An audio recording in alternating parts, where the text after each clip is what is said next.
At the center of the most dangerous patch of English rock, where music, drugs, sex, and violence knot together, the real gravitational force is not Mick Jagger, not Keith Richards, but a woman, Anita Pallenberg. She walks into the Rolling Stones' life with Brian Jones, the fragile angel who is also the man who hits her when his paranoia flares. She leaves Morocco in another car, sitting next to Keith Richards, the guitarist whose face will define rock star for the next half-century. Between those two men, Anita is not a rotating girlfriend. She is the strange pull that shapes both the sound and the image of the band. Inside that triangle, she becomes the place where everything comes apart. Violence, addiction, a teenage boy found dead in her bed, a baby who stops breathing in his cot, and the slow, bitter feeling of being written out of the story. The world remembers Keith as indestructible. Anita, the woman who survived everything the Stones' songs only dare describe, gets pushed down into the footnotes. How does a woman that even Keith Richards calls stronger than all of us end up as a shadow behind the men? And what changes when we put her back in the center of the frame? By the time Anita Pallenberg is dying, the noise has mostly stopped. June 2017. A small cottage in Chichester, England. Outside, the day is doing that gray English thing where it can't decide whether to rain or shine. Inside, the house is modest for someone who once lived in mansions full of famous people and contraband. White walls, stacks of books, a few canvases leaning against the skirting board, paint still drying. In the bedroom, on a small bedside table, three objects give the game away. A bottle of Shalimar perfume, half empty. It's the scent she has worn since the 1960s, when photographs of her walking out of clubs with Keith and Mick made her the most dangerous woman in rock and roll. A heavy silver ashtray, Italian, stolen long ago from some hotel in Rome or Paris or Marrakech, back when hotels were souvenirs and rules were suggestions. And a black and white photograph of Keith Richards in 1967, cigarette in hand, eyeliner smudged, looking at the camera like he owns the world, but looking at her like she is the only real thing in it. Every object in the room is a relic of rebellion made tender by time. On paper, the legends belong to the men. Mick Jagger is the face. Keith Richards is the immortal pirate. Brian Jones is the fallen angel. They get the album covers, the headlines, the coffee table books. But if you follow the trail of consequences, the addictions, the arrests, the illnesses, the grief, they all converge in one place. Anita's body. Without her, the Rolling Stones would still be a good British blues band. With her, they look like what you see when you picture the words, the Rolling Stones, caftans and talismans, eyeliner and bones, a kind of dangerous, cultivated decadence. She helped invent the image. She lived with the bill, with, on the last pages of the last notebook she ever keeps, written in a looping hand that mixes 4 languages on the same line, there is one final underlined sentence. No regrets, just songs. It looks like a slogan, a good line for a t-shirt. But coming from her, it's something else. A verdict on a life spent inside the music. A life where she wasn't just the muse to the Rolling Stones, but, in Keith's words, stronger than all of us. The question is why a woman that strong had to disappear so completely so that the myth of male genius could stand. To answer that, you have to leave the quiet cottage and go back to the beginning. To another city, in another war. Rome, April 1942. The sirens come first. They slice through the hot air of the city. Send people hurrying down stairwells into basements that smell of dust and fear. Windows are taped with brown paper against flying glass. Streetlights flicker out on command. Somewhere not far away, anti-aircraft guns cough into the sky. In an apartment near the center of the city, a baby girl has just been born. Her father is Italian, an artist who fills the house with canvases and sketchbooks and the kind of talk that makes more sense to adults than to children. Composition, form, philosophy. Her mother is German, elegant and composed. who will not go down into the air raid shelter without lipstick and a pressed blouse. She believes that style is a form of resistance. If the world is falling apart, you don't let your table settings fall apart with it. At dinner, there might be black market coffee and tinned meat, and there might also be a lecture about Nietzsche or a dissection of some new novel. The radio brings bad news from the front. The walls are hung with paintings. The neighbors whisper about who is collaborating, who is disappearing, who is simply trying to survive. For Anita, childhood is a lesson in contradictions. Beauty and terror sharing the same room. Her father arguing aesthetics while the sirens wail. Her mother smoothing the tablecloth while the building shakes. She grows up in at least 4 languages. Italian with her father, German with her mother, French with visiting friends, English from radio programs and American soldiers passing through a defeated continent. By 10, she can slide between them without thinking, picking whichever one suits the joke or the argument or the person in front of her. Later, that gift for translation will become something else, a way to move between worlds that aren't supposed to touch. Between European Bohemia and English rock. Between high art and low culture. Between the reading list at a Paris art school and the set list at a Brixton gig. She learns other lessons too.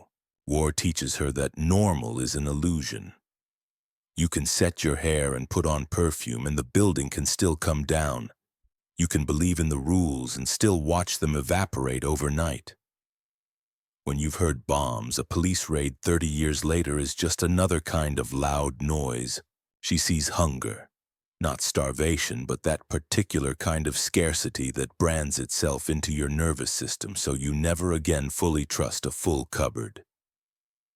She sees adult fear, the kind parents try and fail to hide. She learns the look people get when they're pretending everything is fine. At church, the sermons are about sin and obedience. At home, the conversations are about art and freedom. Anita sits between them like a wire, conducting both currents. She is pretty, but not in a way that makes school teachers coo. Her face is too sharp, her bones too pronounced. It's the kind of beauty that makes people uncertain for a second before they decide whether to find it fascinating.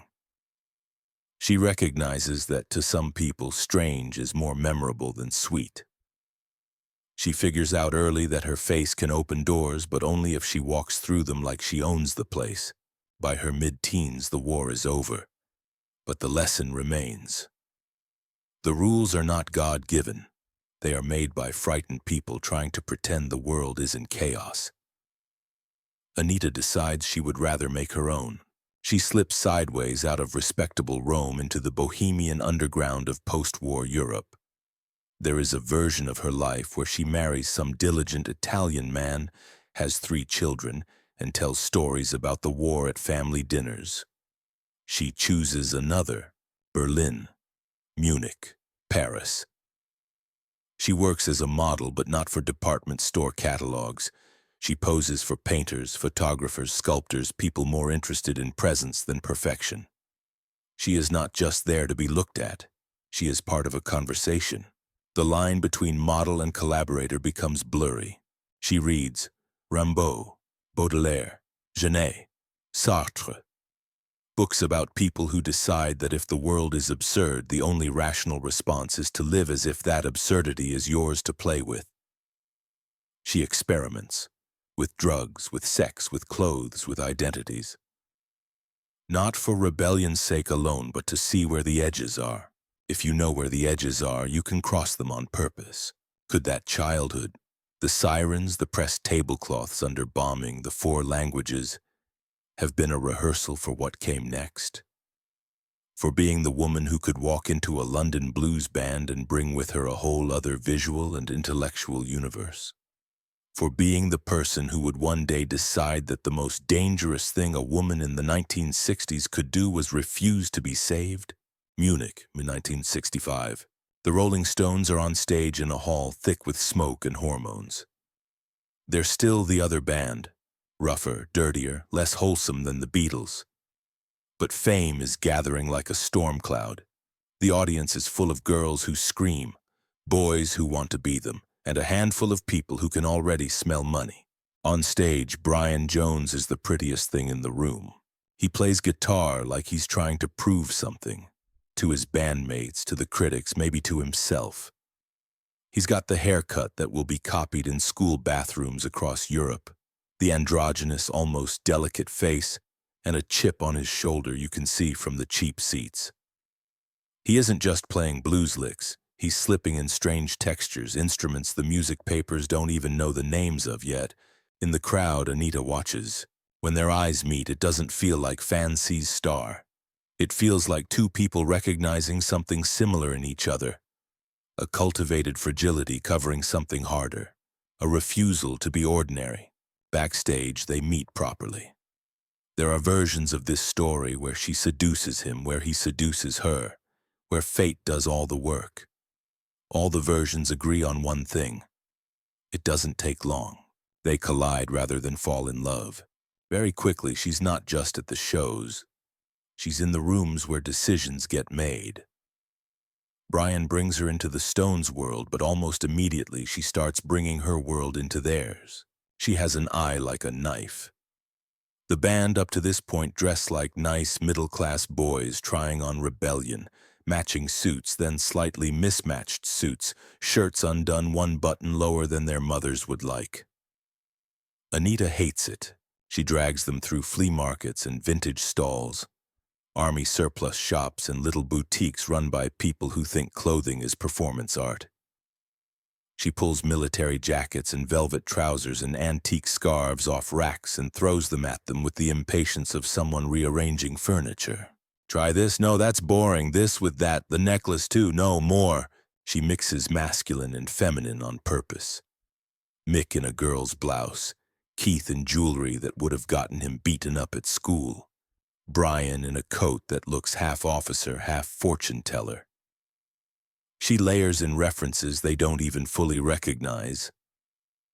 Weimar decadence, Bohemian Paris, Roma caravan, occult symbolism. She paints their image long before any professional stylist is hired. Image to her isn't vanity, it's language. If Brian is the one who hears a sitar in a blues song and thinks we can use that, Anita is the one who looks at a London pub band and thinks, you could look like something people whisper about for the rest of their lives. 20 years later, those photographs will be the shorthand image for rock and roll. There will be coffee table books about the fashion of the 60s. Galleries will mount exhibitions. Anita's name, if it appears at all, will be a passing mention under a shot of someone else. At home, the glamour is complicated. Brian, under pressure from fame and his own demons, drinks more, takes more. His insecurity curdles into jealousy. The arguments get louder. The violence starts, never constant, always deniable, the kind that leaves bruises under clothes and explanations for why someone is wearing sunglasses indoors. She leaves him and comes back. She knows he is brilliant. She also knows brilliance doesn't stop a fist. In 1967, it all breaks. The band, now under siege from British police for drug use and corrupting the youth, decamp to Morocco, theoretically to rest. Marrakech is a fever dream of a city. Hashish smoke, tiled courtyards, market noise. It should be an escape. It becomes a turning point. Brian falls ill. Pneumonia. He ends up in a hospital bed with an oxygen mask over his face, his blonde hair damp with sweat. The nurses don't care that he's famous. To them, he's another foreigner who didn't respect the climate. Anita stands at the foot of the bed, looking at him through the plastic. The man who hit her. The man who pulled her into the band. The man whose name will always be on the founding documents of the Rolling Stones. Outside, Keith and Mick wait in the sun, the band's future calculating itself in their heads. There are 100 ways that week could have gone. In this one, Brian is too sick to travel further into the desert. When the convoy of cars leaves Marrakech, he watches from a window. In one car, Mick and others. In another, Keith at the wheel. Next to him, Anita. From that moment on, every history of the Rolling Stones is forced to adjust its course. The Brian years, the Keith years. the angel and the pirate, the founding member and the riff machine. Most of those histories will treat Anita as luggage in that car. None of them will ask what it cost her to get in. Keith Richards is not Brian Jones. Brian is mercurial, volatile, ruled by whatever mood flickers through him in the moment. Keith is stubborn, a survivor. If Brian is glass, Keith is bone. He can crack, he can be broken, but he is hard to shatter completely. Anita and Keith don't slide neatly into a storybook romance. They fall hard into an alliance. They move into Redlands, the now infamous cottage in Sussex, then into a house in Chelsea, then into a villa in the south of France when legal trouble turns England toxic.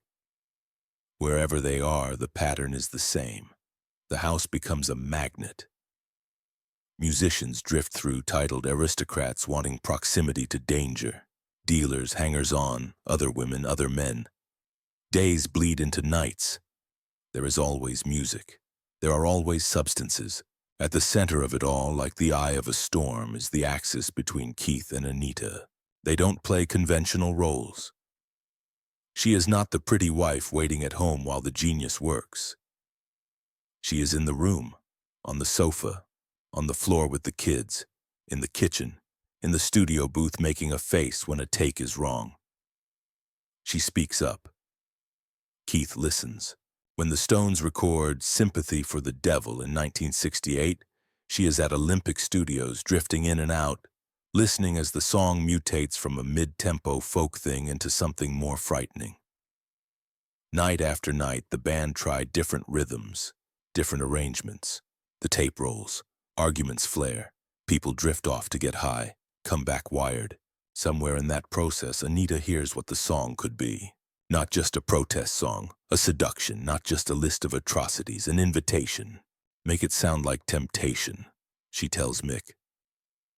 Not as a grand artistic directive, as a remark, tossed out with the impatience of someone who knows they're circling the right thing and hasn't hit it yet.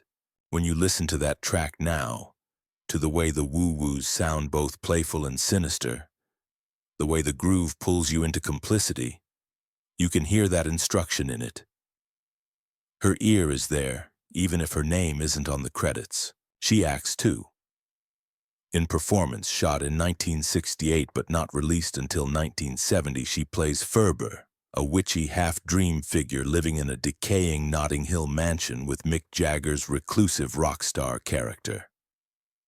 The film is a hallucination about identity, violence, and performance, and it looks almost exactly like the life she's living, or the life she's about to leave. On set there is sex or something like it. Everybody will later argue about who slept with whom. The arguments miss the point. The real intimacy in that house is not erotic, it's existential. They are all playing heightened versions of themselves.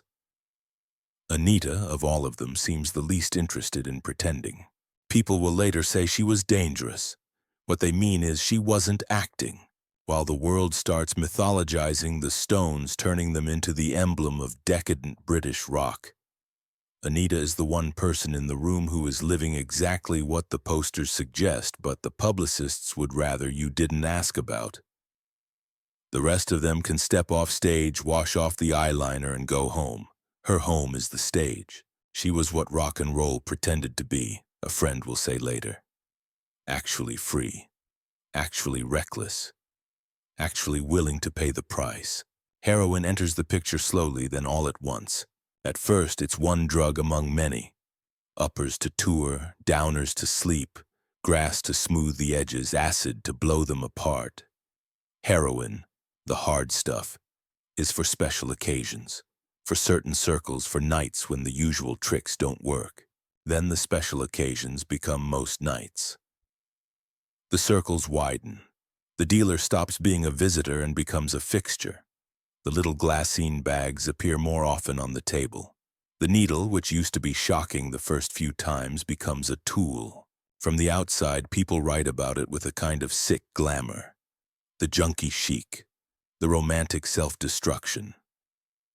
From the inside, as Anita later describes it, heroin is less about chasing a high and more about running from a feeling.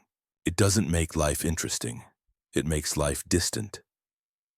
When you've watched bombs fall and boys overdose and lovers die in swimming pools, sometimes distance feels like the only bearable position.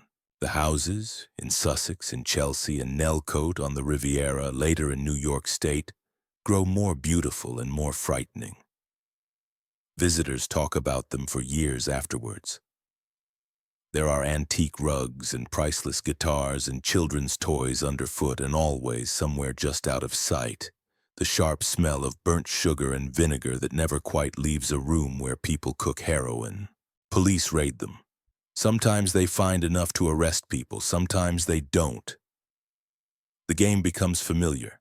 Flashes at the gate, a line of photographers, court dates, headlines, a sense that the outside world is both amused and appalled. Anita stands at windows watching reporters shout questions about motherhood and morality and thinks, I grew up under bombers. You think I'm scared of you?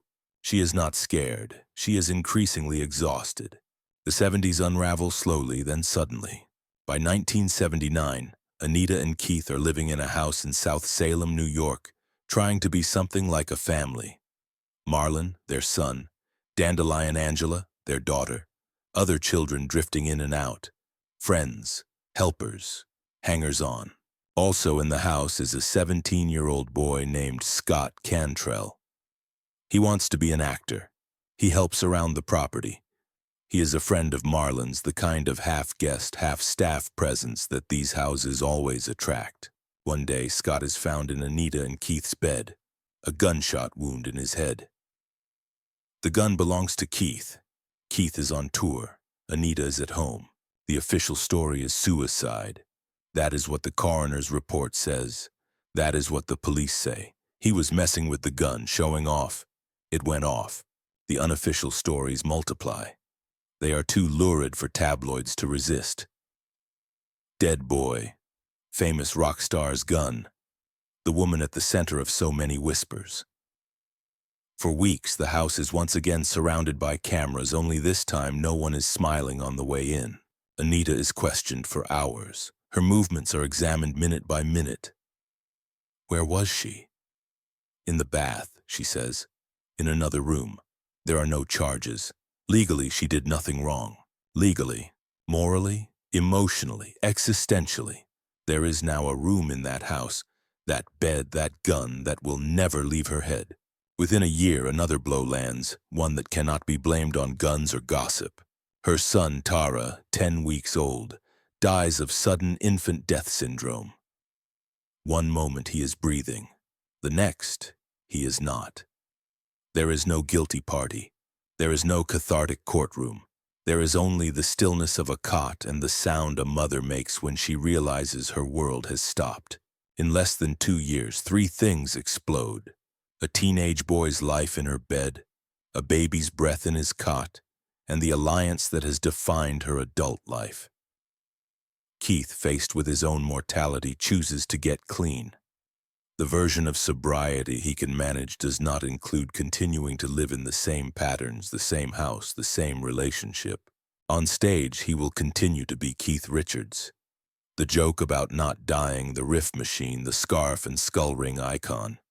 Off stage, he will put distance between himself and the person who shared the worst of the chaos. He writes his version of the story decades later, in a best-selling memoir. Anita exists in it as a vivid character, then gradually fades out. That, in a way, is what happened in life too. For her, the story is less tidy. After Scott, after Tara, after Keith. There is a period her friends will later describe simply as dark. Overdoses, hospitals, get clean attempts that don't stick. People turning up and disappearing. The sense of someone who has spent a decade balancing on the edge suddenly slipping. If there were ever a moment for her to become exactly what the culture expects, a cautionary tale, another tragic woman in someone else's biopic, it is here. And then quietly, stubbornly, she does something rock and roll has never been very good at making myth out of. She lives. Survival, real survival, is boring. It's not the dramatic midnight decision to throw the drugs in the bin and never look back. It's waking up and deciding again, not today. It's rehabs that don't work and rehabs that half work and hours that last entire days. It's feeling things you've been avoiding since you were 15 and not having any of your old shortcuts handy.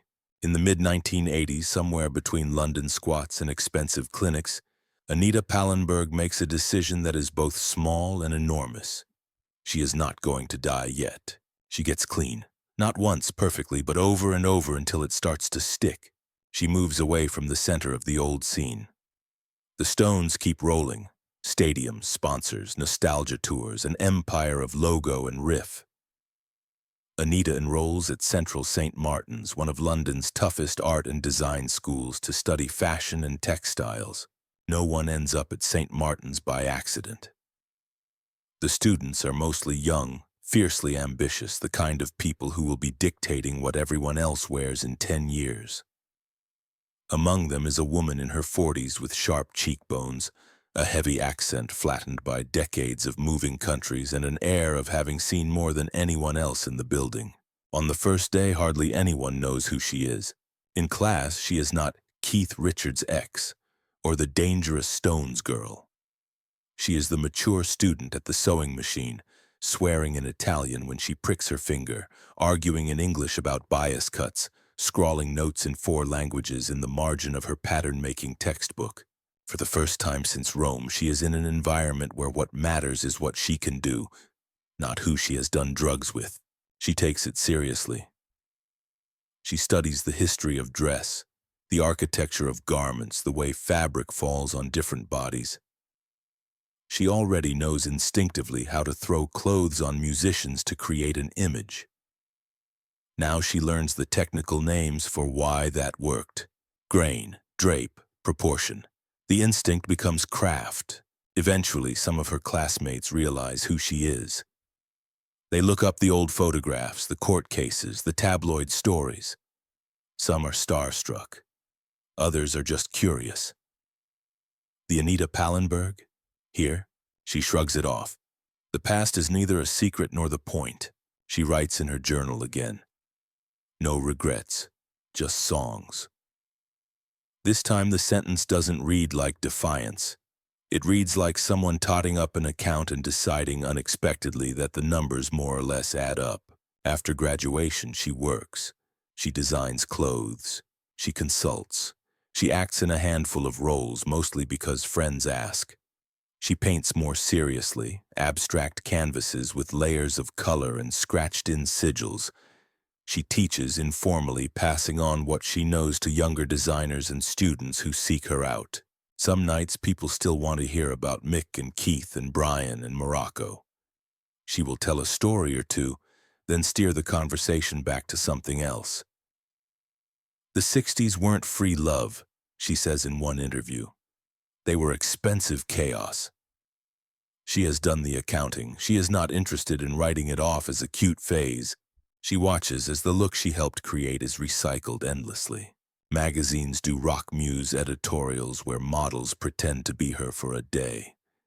Hair teased, kohl-rimmed eyes, cigarette held just so. Designers put mood boards together with shots of Anita in Marrakech pinned next to sketches. Young women on the internet post photos of her with captions like, "This is the energy I want." In one notebook in the early 2000s, she writes, "They want the look without the cost. They want the chaos without the consequences. They want to be me for a photo shoot, then go home to their safe lives." I don't blame them. If I could have done that, maybe I would have. Then in smaller handwriting in the margin, they called it sin. I called it research. By the time she moves to Chichester for good, she has become something that does not fit easily into any of the standard narratives we have for women like her. She is not a tragic victim. She outlives most of the people who thought she wouldn't. She is not a saintly survivor positioned to inspire. She remains too sharp, too unwilling to apologize properly, too honest about the damage she inflicted and the damage she took. She is not a bitter recluse sniping at the past. She is more likely to make a joke at her own expense than anyone else's. Friends who visit remember a cottage full of books and paintings and ashtrays, a woman who talks easily about philosophy and fashion design, who can tell you exactly why a certain cut of trouser looks wrong and also quote Rilke in the original German. They remember a laugh that is low and dirty, the laugh of someone who has seen so much that surprise is rare but delight is still possible. Her children remember something more complicated: chaos and love and absences and intense presence. She was not a good mother in the way parenting manuals use the term. She was a real one. They carry scars and stories. They defend her fiercely when people reduce her to a footnote in someone else's legend. In 2016, a small arts magazine sends a young journalist to interview her. The writer is nervous. They grew up on the mythology. They sit at her kitchen table while she makes coffee and tries to find the angle that hasn't been done. Eventually, they ask the question everyone always asks older women who were once defined by their wildness. Do you have any regrets? Anita lights a cigarette.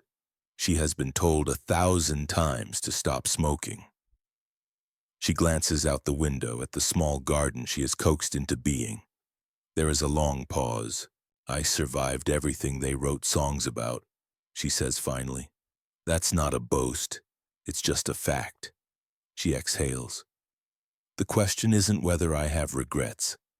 The question is whether regret matters when you're dead. The journalist laughs nervously, writes it down. Later, that line will end up as the pull quote. In the context of a life that has carried so much of rock and roll's unspoken cost, it sounds less like bravado and more like a challenge. When she dies the following year quietly in that cottage, the music press notices. There are obituaries. Actress and model. Keith Richards' former partner. Rolling Stones' Muse. Some dig deeper, recognizing her influence on the band's look and vibe. Many don't. They talk about the wild years, the drugs, the tragedies, then trail off into vague phrases about later life. Her funeral is small. No paparazzi, no helicopters. Keith comes older, fragile in his own way now, the cartoon immortality slipping around the edges. Mick sends flowers and a note that no one ever publishes. Marlon speaks about his mother as an artist and a fighter. There is music, but not too much. There are stories, but not for print. In the weeks after, people who knew her and people who only knew of her post their own tributes.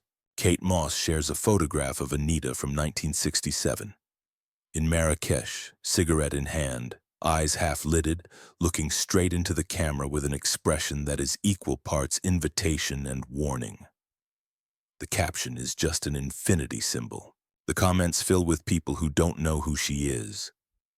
This is the vibe, they write, as if the picture of someone who burnt through several lives is an aesthetic choice someone else made for them. Bethan Hardison, looking back on the overlapping circles of fashion and music and nightlife they both moved through, puts it simply. She was what rock and roll pretended to be. Actually free, actually dangerous, actually willing to pay the price. Most people want the aesthetic without the cost. Anita paid every bill, kept the receipts, and never asked for a refund. What exactly do we do with a woman like that? It's easier always to tell the story of the men. To talk about Keith as if he sprang fully formed from a riff, indestructible and somehow morally untouched by the wreckage around him. To talk about Mick's showmanship, Brian's tragic talent, the Stones as a concept. It's harder to look at Anita and see the ledger, to see the war baby who learned under Sirens that rules are fragile. The girl who used style as a weapon long before the band did. The woman who walked into a blues group and made them look like they sounded. Who helped them dress like devils so their songs about the devil would land. To see the body that took the hits. From lovers' fists, from needles, from grief so deep it made breathing optional. To see the mother who lost a child to random crib death and another to the distance that trauma carves into families. To see the ex-partner whose former house became the site of a boy's unexplained death. To see the addict who went under and came back up. To see the artist who went back to school at 40, sat next to teenagers and learned pattern cutting from scratch because she had decided for once to build instead of burn. We prefer our female characters clear, victim or vixen, saint or ruin, muse or monster. Anita Pallenberg refuses each category in turn. She is infuriatingly all and neither. That is exactly why she matters. When we hear Gimme Shelter or Sympathy for the Devil now, we feel the songs as pure vibe, pure genius. We don't usually ask who in the room carried the fear that made those songs possible. Who brought the books and the sounds and the clothes that helped those men crystallize something the culture was half afraid to admit it wanted? When we marvel at the photographs, the fur coats, the eyeliner, the lazy decadent poses, we don't ask whose life was actually that dangerous and whose was just visiting for the shoot. If men get to be myths, while the women who stood next to them are reduced to cautionary tales or quirky side notes, what story are we really telling? Is it a history of genius, or a history of how much female endurance we are willing to ignore so that certain legends can stay pretty? Young women scroll through old photos of Anita and feel something they can't quite name. It's not that they want her life. Most of them can read the subtext well enough to know it hurt. It's that she proves, retroactively, that a kind of uncompromising existence was possible. One that didn't apologize, didn't shrink, didn't ask for permission. In the end, Anita Pallenberg's legacy isn't just the clothes or the records or the rumors, it's permission. Permission to be complicated, to be brilliant and self-destructive and generous and cruel and then somehow to change. To refuse to stay in the frame someone else chose for you. To be, as Mick Jagger once grudgingly said, not our muse but our conscience. She was the woman who walked into the Rolling Stones world, looked at them and thought, "You're good, but I can make you dangerous." And then did, and paid for it with almost everything, except her essential self, which under all the costumes and chemicals and chaos stayed stubbornly hers. She survived everything they wrote songs about. Then she survived the survival, which is harder. When we put the records on now, when the opening chords of Sympathy for the Devil or Gimme Shelter crawl out of the speakers, do we hear only the men whose names are on the label? Hey, do we kung hey, somewhere under the mix, the woman who carried the consequences in her body so that the myth could stay beautiful? When we repost her image as an aesthetic, are we honoring her freedom or stripping it of the very cost that made it real? If a woman refuses to be saved, insists on walking through fire on her own terms, and then has the audacity to grow old in peace, does the world punish her by turning her into a footnote?